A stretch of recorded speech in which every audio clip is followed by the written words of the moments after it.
அதாவது ஒரு கிராமத்திற்குள் அந்த வீடுகளை தேடி செல்கின்ற காட்சிகள். இதை பாருங்கள், அதாவது ஒரு நொடியிலே உயிர் தப்பியது என்பார்களே இந்த காட்சி தான். இந்த காட்சியை பார்த்தால் நம்ம அந்த ஒரே ஒரு நொடி அவர்கள் எல்லாம் பார்த்து திடீரென மலை சரிவு அந்த ஆற்று நீரை அடித்து வரும்போது மலை சரிந்து இருக்கிறது. அந்த முழு திரையிலே மீண்டும் பார்க்கலாம். அதை பார்க்கும்போது தான் உங்களுக்கு தெரியும். முழு திரையிலே பாருங்கள், ஒரு நொடியிலே அந்த கிட்டத்தட்ட 30-40 பேர் இருக்கிறார்கள், அடித்து விடித்து ஓடி வருகிறார்கள். இதிலே நமக்கு நம்பிக்கை தரக்கூடிய விடம் என்னென்றால் யாருக்கும் எதுவும் ஆகவில்லை, அனைவருமே ஜாக்கிரதையாக தப்பிவிட்டார்கள். இதில் இந்த 40 பேரும் கிட்டத்தட்ட பலியாக இருக்க வேண்டும். ஒரு நொடியிலே ஓடி வருகிறார்கள். அந்த பாறையும் நின்று விடுகிறது. இதற்கு என்னென்றால் இதில் ஹைலைட் என்னவென்றால் இவர்கள் சென்று சிறிது நேரம் கழித்து அந்த ஒட்டுமொத்த நிலப்பாதையும் மலைப்பாதையும் அப்படியே சரிந்து இருக்கிறது. ஆனால் இவர்கள் அந்த ஒரு நொடியிலே தப்பிவிட்டார்கள். கரணம் தப்பினால் மரணம் என்பார்கள். இது போன்ற ஒரு நொடியிலே அவர்கள் உயிர் காப்பாற்றப்பட்டிருக்கிறது. சில நொடிகளில் இந்த பக்கம் கடந்து வருகிறார்கள். சில பேர் இன்னும் அங்கு இந்த முறையிலே நின்றார்கள். ஆனாலும் அந்த அவர்களுடைய நல்வாய்ப்பு அங்கு அந்த சரிவுகள் அதோடு நின்று விடுகிறது. அவர்கள் கடந்து வந்த பிறகுதான் மீண்டும் பெரிய சரிவு ஏற்பட்டு அந்த பகுதி முழுவதுமே கீழே சரிந்திருக்கிறது.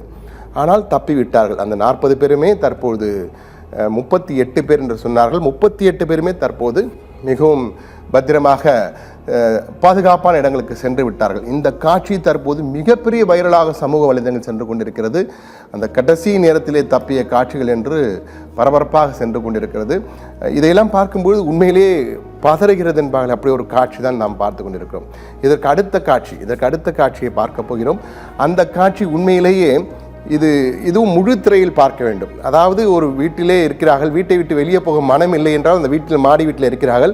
அந்த மாடி வீட்டை கிட்டத்தட்ட மலை மீது தான் இந்த வீடை கட்டியிருக்கிறார்கள். மலை மீது ஒரு 2 மாடி கட்டிடம் இது.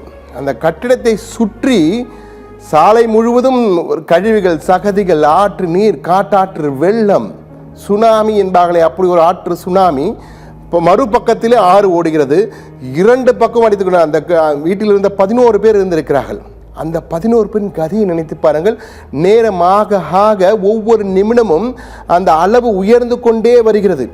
அந்த நீங்கள் பார்க்கலாம், அந்த தண்ணீரின் அளவு நீர்மட்டம் உயர்ந்து கொண்டே வருகிறது. அந்த உயர்ந்து கொண்டே வருவதால் அவர்கள் அலறுகிறார்கள். என்ன செய்வதென்றே தெரியவில்லை. அவர்கள் இறைவனை பிரார்த்திக்கிறார்கள், இயற்கையை வேண்டுகிறார்கள் என்று பல காட்சிகள் அங்கு அரங்கேறுகின்றன. நமக்கு அந்த அளவுக்கு அதை ஜூம் செய்து அவர் எடுத்து அதை பதிவு செய்து அவர் எடுக்கவில்லை. ஆனால் அவர்கள் பதத்துடன் இருப்பார். அந்த முதல் மாடியிலே நின்று கொண்டு என்ன செய்வது என தெரியாமல் தவித்து கொண்டிருக்கார். 2வது மாடி, இன்னும் சரியாக 2வது மாடி அது. அந்த கட்டிடத்தை தாண்டும் அளவுக்கு நீங்கள் பார்க்கலாம், தாண்டும் அளவுக்கு தண்ணீர் பீச்சி அடித்து கொண்டு செல்கிறது. காட்டாற்று வெள்ளம், அந்த இயற்கை இமாலயன் சுனாமி. நாம் சுனாமியை தமிழகத்தில் நாம் பார்த்திருக்கிறோம். ஆனால் இந்த சுனாமியை பாருங்கள், அதைவிட மிக மோசமாக, கடல் சுனாமியை விட இந்த ஆற்று சுனாமி மிக மிக மோசம் என்பார்களே அப்படித்தான் இருக்கிறது. ஆனால் இதில் நல்ல விடயம் என்னவென்றால் அந்த கிட்டத்தட்ட அந்த வீடு முழுகும் அளவுக்கு சென்றிருக்கிறது. ஆனால் அவர்களுடைய நல்ல நேரம், நல் வாய்ப்பு என்னவென்றால் அவர்களுக்கு எதுவும் ஆகவில்லை. தற்போது அந்த இடம் சேரும் சகதியுமாக சூழ்ந்திருக்கிறதே தவிர அந்த தண்ணீர் எல்லாம் தற்போது வடிந்து ஓடிவிட்டது. அவர்கள் கிட்டத்தட்ட காப்பாற்றி விட்டார்கள் அனைவருமே. அதற்கு பிறகு ஹெலிகாப்டரில் வந்து அவர்களை ஒவ்வொருவராக மீட்டெடுத்து விட்டார்கள். இருந்தாலும் தற்போது தற்போதுள்ள காட்சிகளும் விரைவிலே நாம் கொடுக்க இருக்கிறோம். ஆனால் உண்மையிலேயே இது ஒரு திகில் அனுபவம். இந்த திக் நிமிடங்கள் என்பார்களே, அந்த திக் நிமிடங்கள் உண்மையிலே அந்த வீட்டின் மேல் இருந்தவர்கள் தான் வந்திருக்கும். அந்த வீட்டின் மேல் இருந்தவர்களுக்கு அந்த திக் நிமிடங்கள் முழு காட்சிகளையும் பார்க்கலாம். அது பாருங்கள், எந்த அளவுக்கு அந்த வீட்டை சுற்றி இருக்கின்றவர்கள் அந்த திக் நிமிடங்கள் என்பார்களே, அது உண்மையிலேயே இங்கு தான் நடந்திருக்கிறது. அது இருபக்கம் வீட்டின் இருபக்கம் பின்பக்கம் முன்பக்கம் 2 பக்கமும் பின்பக்கம் பயங்கர ராட்சச கோபத்துடன் ஆறு ஓடிக்கொண்டிருக்கிறது. கோசி ஆறு முன்பக்கத்திலே அந்த சாலை முழுவதும் அடித்து கொண்டு வருகிறது. சாலை கழிவுகள், கட்டிட கழிவுகள் பாருங்கள், கட்டிடங்களாம் இடிந்து அடித்து செல்கின்ற காட்சிகள். இந்த வீட்டில் இருந்தவர்களுக்கு எப்படி இருக்கும் என்று நினைத்து பாருங்கள். மனம் திக் என்பார்களே, அந்த திக் நிமிடங்கள் தான்.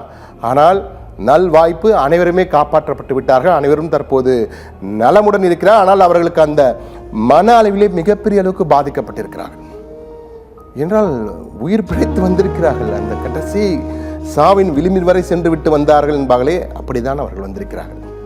இதற்கு அடுத்த காட்சியை நாம் பார்ப்போம். இந்த காட்சியை பார்த்தனா அடுத்து பார்க்கின்ற போன காட்சி, இந்த காட்சியை தான் இந்த காட்சியெல்லாம் நம்ம ஒரு வீட்டிற்குள் செல்வார், கிராமத்திற்குள் செல்கின்ற காட்சி ஒன்று இருக்கிறது. அந்த காட்சியை விரைவில் பார்க்கலாம். அந்த காட்சியை பார்க்க போகிறோம். இந்த காட்சிக்கு அடுத்த காட்சியாக வரும் அது. இது ஒவ்வொன்றாக நம்ம பார்த்து கொண்டிருக்கோம். இது பாருங்கள், தன்னுடைய அந்த சேரும் சகதியமாக கிராமத்திற்குள் செல்கிறார்கள். அதாவது ஆற்றின் காட்டு சுனாமியை பார்த்து ஓடி ஒளிந்துவிட்டு தற்போது அந்த தங்களுடைய வீடுகளை பார்ப்பதற்காக வருகிறார்கள். எவ்வளவு ஆழம் பாருங்கள், அந்த சேற்று மலை மீது. இது ஏதோ தரையில் வந்த சுனாமி அல்ல, மலை மீது வீட்டு கட்டியிருக்காங்க. அந்த மலையை தாண்டி வந்திருக்கிறது இந்த ஆற்றின் வேகம், அந்த இமாலயன் சுனாமி, கோசி ஆற்றின் கோபம். அந்த காட்சிகள் தான் தற்போது பார்த்து கொண்டிருக்கிறோம். வீட்டை நோக்கி செல்கிறார்கள். முற்றிலுமாக சகதிக்குள் நடந்து சென்று அந்த காட்சிகளை தான் தற்போதும் பார்க்கிறோம். வீட்டிற்குள் செல்கிறார்கள். வீட்டிற்குள் சென்று ஒன்றொன்றாக பார்த்து கொண்டு வீட்டிலே என்ன இருக்கிறது என்பதை பார்ப்பதற்காக உள்ளே சென்று கொண்டிருக்கிறார்கள். அந்த ஒவ்வொரு வீடாக அந்த பாதுகாப்பு அதிகாரிகள் என்ன இருக்கிறது என்று சொல்லி அவர்கள் பேசுகின்ற காட்சிகள் இவை. அங்கிருந்து ஏதும் எடுக்க முடியுமா, இங்கு இது வைத்திருந்தோம் பாருங்கள். ஒட்டுமொத்தமாக இந்த காட்சிகளை பார்க்கும்போது தான் நேபாளம் மீண்டு வருவதற்கு பல ஆண்டுகள் ஆகும்.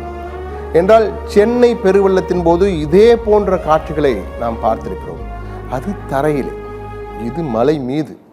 மலை மீது இது சரி செய்வதற்கென்றால் நீங்கள் நினைத்து பாருங்கள் எவ்வளவு காலம் ஆகும் என்று. என்றால் இன்னும் பல இடங்களுக்கு மீட்பு படையினர் செல்ல முடியாத அளவுக்கு இருக்கிறது. இதிலும் இந்திய இராணுவம், சீன இராணுவம், நேபாள இராணுவம், 3 இராணுவ வீரர்கள் எல்லாம் உள்ளே சென்று மீட்பு பணியில் ஈடுபட்டிருக்கிறார். ஆனால் இன்னும் யாரையும் முழுமையாக சென்றடைய முடியாத பல இடங்களிலே எங்கு சடலம் இருக்கின்ற தெரியாத அளவுக்கு மரங்களில் தொங்கிக் கொண்டிருக்கிறது. இதை சொல்வதற்கு கடினமாக இருக்கிறது. ஆனால் உண்மை அதுதான், யதார்த்த நிலை அப்படி தான் இருக்கிறது. அந்த காட்சிகள் எல்லாம் நமக்கு இருக்கின்றன. ஆனால் அந்த காட்சிகளை நாங்கள் காட்டக்கூடாது, ஒளிபரப்பக்கூடாது என்பதற்காக ஒளிபரப்பவில்லை. என்றால் அந்த காட்சிகளை பார்த்தால் நிச்சயமாக மாரடைப்பே வந்துவிடும். அப்படிப்பட்ட அதிர்ச்சி காட்சிகள், மரங்களில் தொங்கிக் கொண்டிருக்க சடலங்கள், புதைக்குழிகளிலிருந்து எடுக்கப்படுகின்ற சடலங்கள் என சடலங்களின் காட்சி அங்கும் எங்கு நோக்கிலும் சடலங்கள் என்பார்களே, அப்படி ஒரு காட்சி தான் தற்போது அங்கு இருக்கிறது. சென்னையில் தமிழகத்திலே வந்த சுனாமி கூட வந்து சுருட்டி கொண்டு மீண்டும் கடலில் சென்று விட்டது. இங்கும் அடித்து சென்று விட்டாலும் தற்போது மலைப்பகுதியிலே பல இடங்களிலே கீழே அடித்து சென்ற, அதாவது 3வது மலையில் அடித்தவர்கள் 2வது மலைக்கு வந்திருக்கிறார்கள், 2ஆம் மலை அடித்தவர்கள் 3வது மலைக்கு சென்றிருக்காங்க. அங்கங்கு மாறி இருக்கிறார்கள். அந்த அளவுக்கு மிகப்பெரிய ஒரு பேரழிவு ஏற்பட்டிருக்கிறது. மனித இனமே ஆடி போயிருக்கிறது, மனித குலமே ஆடி இருக்கிறது என்று சொல்லலாம். இந்த அளவுக்கு என்றால் பல்வேறு நாடுகளிலிருந்து தற்போது நேபாளத்தை நோக்கி நாங்கள் கை கொடுக்கிறோம் என உதவிகள் குவிந்து கொண்டிருக்கின்றன என்றுதான் கூற வேண்டும்.